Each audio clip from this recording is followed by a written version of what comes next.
Сейчас здесь в самом разгаре ведется работа по устройству монолитного железобетонного каркаса. Строительство школы началось в марте этого года по нацпроекту образования. О ее необходимости речь шла давно. Ближайшие образовательные учреждения, как третья школа, в сельском поселении были переполнены. Загруженность в школе постоянно была.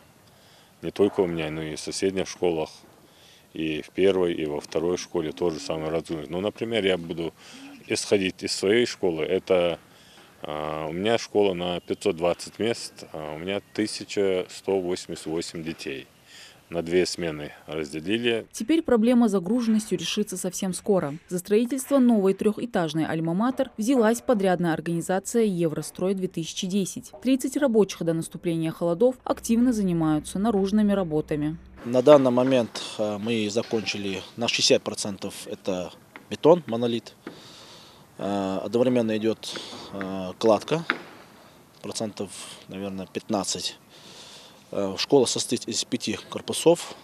На данный момент готово 2 корпуса. Новая школа на 720 мест будет сдана подрядной организации в декабре 2024 года. Со слов специалистов, по работе проблем никаких нет. Работы еще много, но в сроки обещают уложиться. Мы планируем сейчас закончить наружные сети работы. Кладка продолжается. Это будем все это ускорять, пока погода позволяет.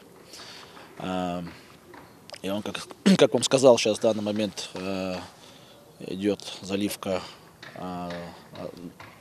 оставших 2 корпусов, точнее 3. Ну и, соответственно, после, как погода позволит, будем делать электрику, крышу. Пока благоустройство рано об этом говорить, потому что, скорее всего, погода испортится. Вот, это, наверное, к весне. Помимо главного инженера, который контролирует результаты работы, состояние трудовой и производственной деятельности, важно в таком деле соблюдение качества возведения учреждения, за которым, согласно проекту, следит технадзор. К этому объекту, как таковых, серьезных замечаний не было. По мелочи, конечно, бывает, но подрядчик добросовестный, быстро реагирует, выбирает, поправляет.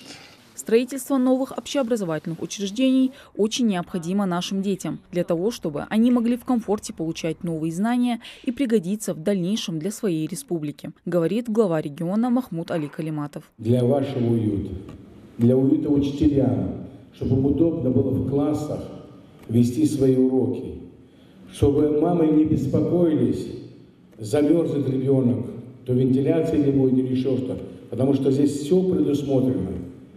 Хотел бы, чтобы вы использовали спортивные снаряды, мальчишки, девчонки, стадион и все остальное. Ну и, конечно, набирали знания.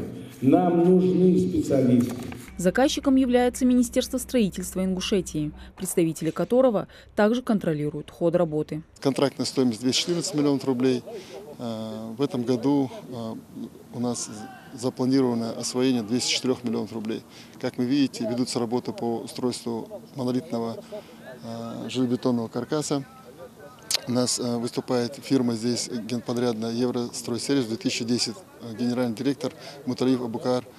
Ну, надо сказать, что эта фирма в республике уже не 1 год работает, зарекомендовала себя с хорошей стороны. Ну, видим по темпу строительства, школа началась не так давно, в этом году начали строить, уже почти каркас железобетонный возведен. Строительство социально значимых объектов в сельском поселении Плиева по национальным проектам – это только один из пунктов в программе развития селения. Мадина Цора, Асхаб Белакиев. Новости 24.